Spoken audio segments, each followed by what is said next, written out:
On September 7, 2024, a 32-year-old man by the name of Joseph Couch opened fire on vehicles traveling down Gallant 75 near the city of London, Kentucky. He managed to hit 12 cars, injuring 5 people. Fortunately, there were no fatalities as authorities rushed to his location. Joseph managed to escape into the wooded area alongside the highway.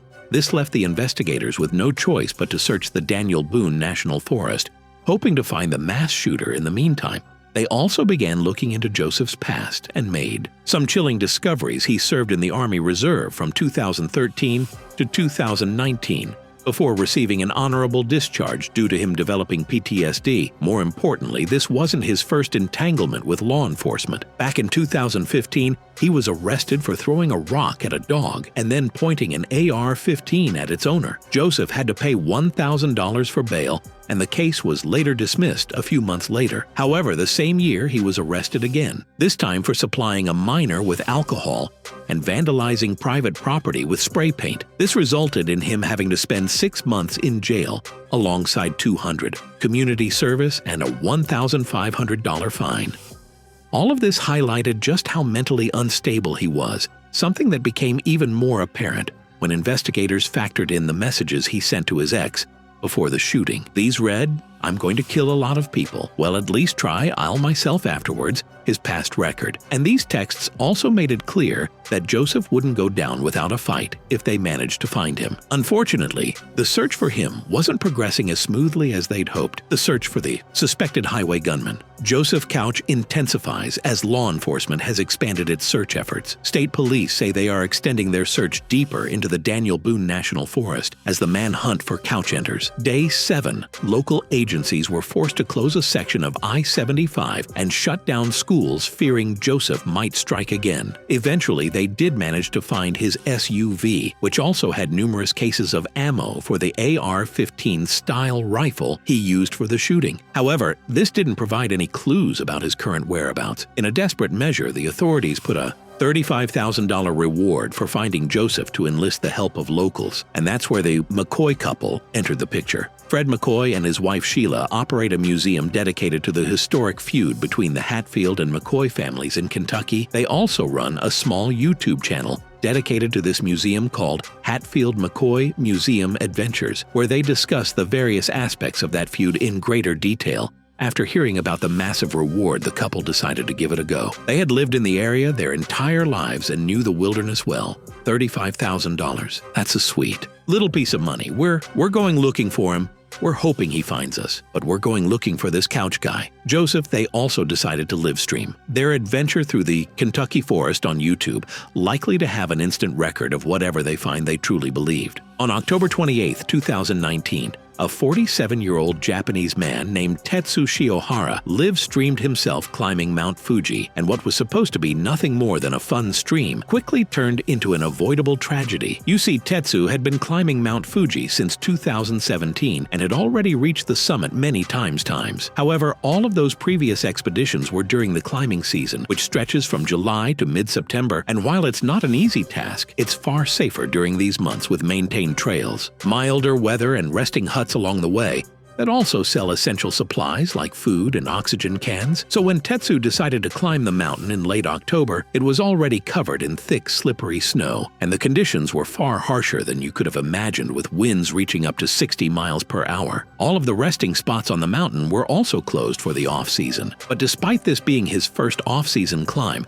the unfavorable conditions did not deter Tetsu. He was determined to reach the summit and make it back in a single day. Unfortunately, the stream didn't get off to a good start, as he forgot to bring essentials like thicker socks to keep his feet warm and crampons to prevent his shoes from slipping. Later, he also commented on how he didn't bring any food with him to avoid making his backpack too heavy. But as the climb continued, not having food became the least of his worries, as he quickly realized the snow that day was deeper than he could have imagined. On his way to the top, he passed several points where the trail had collapsed. Due to bad weather about 2 hours into the hike, his viewers started to notice how dangerous things were getting as well, and began urging him to turn back before reaching the summit. However, he ignored all the warning signs and pressed on with the hike.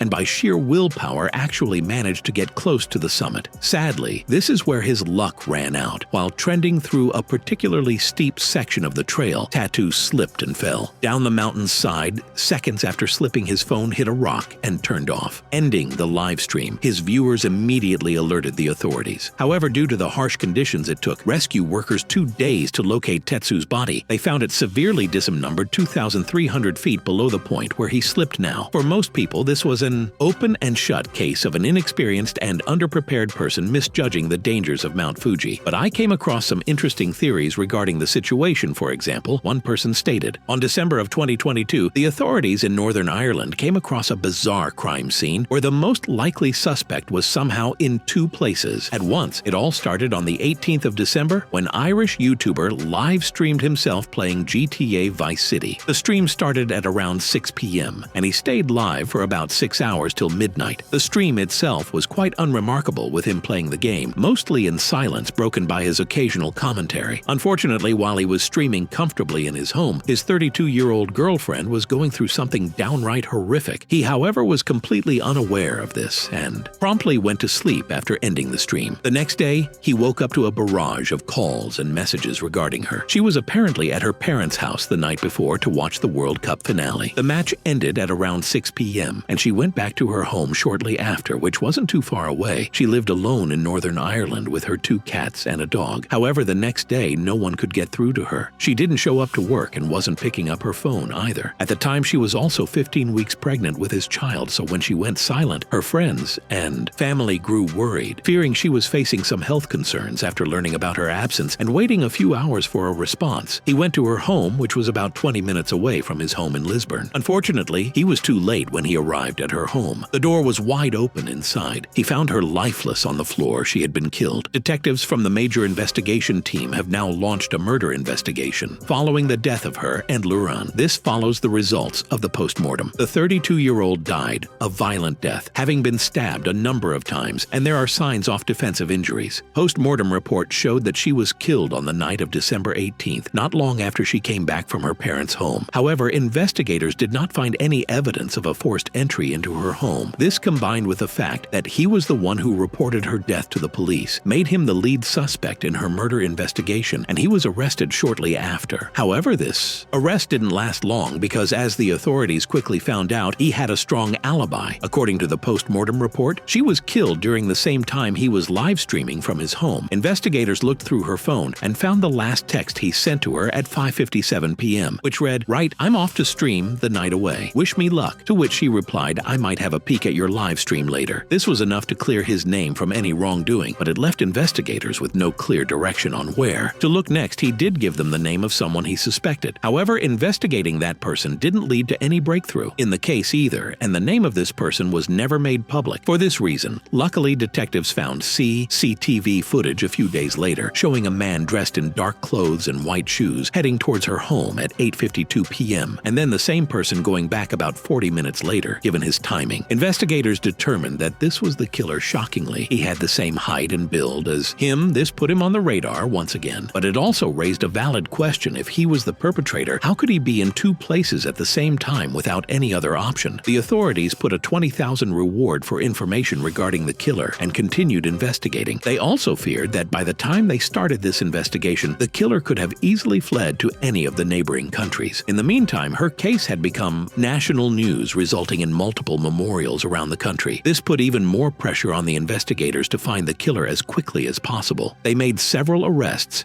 and even seized the suspect's car. And investigators also found the weapon the killer used on the 5th of January 2023, which was a knife from her own home. However, none of these developments brought them any closer to identifying the killer, that is, until January 31st, when they arrested him again. But this time with solid evidence. As it turns out, the only thing keeping him out of suspicion, the live stream was completely fake. The whole thing was pre-recorded and broadcasted to simply look like a live stream. After his arrest, investigators went through his computer and found the original recording, which was made on the 14th of December. 4 days before the incident, they also found a taxi driver who described picking up someone matching his profile near the murder at 9:30 p.m. On April 4th, 2020, Ernest Wilson went live on Facebook during a house party without knowing that these were his final moments alive. Ernest was a 24-year-old warehouse worker living living in Baltimore, Maryland. The only passion he had in life was for partying, playing board games, and turning them into drinking games. Unfortunately, the 2020 pandemic and the subsequent lockdown closed every public venue he frequented, so he decided to take matters in his own hands and came up with an ID plan. He would rent Airbnbs, host an invite-only party, which he referred to as a game night, with a fee to cover the expenses, and have a good time with his friends. These parties started off small but quickly grew in numbers as more and more people became aware of them, and on April 3rd he went onto Facebook to plan another party that weekend, asking, "Should I do game nights again this weekend? And we playing hide and seek at game night tonight?" After receiving enough confirmations, he decided to go ahead with the plans and announced a 2-day game night with free entry for girls and a $5 fee for the guys. Not long after this announcement, he also made a post about bringing uninvited people, stating, "Please don't show up with nobody. I didn't personally invite if we didn't discuss it. First, they're going to get left outside." Maybe he had experienced problems with uninvited guests at past events, or maybe he simply wanted to know the exact number of attendees ahead of time. But in hindsight, his concern makes a lot more sense. As the night approached, Ernest started the event, and it went just as well as he could have hoped, with everyone dancing and having a good time. That is, until 2:30 a.m., when the group decided to play the hide and seek game they discussed earlier. Ernest took charge as the first seeker and began a countdown at the Airbnb's backyard. However, as soon as he began searching for his friends, he stumbled upon something completely unexpected. He saw someone trying to jump the fence and break into the property. Now, the correct response would have been to go back inside the safety and call the cops on this intruder. However, Ernest was already a bit under the influence of the time and made the biggest mistake of his life. He decided to confront the man on his own, and that's when things took a turn. The intruder was armed, and after some back and forth, tragically shot Nest before fleeing the scene, all of which could be heard on the live stream. The police arrived at the property at 2:45 a.m.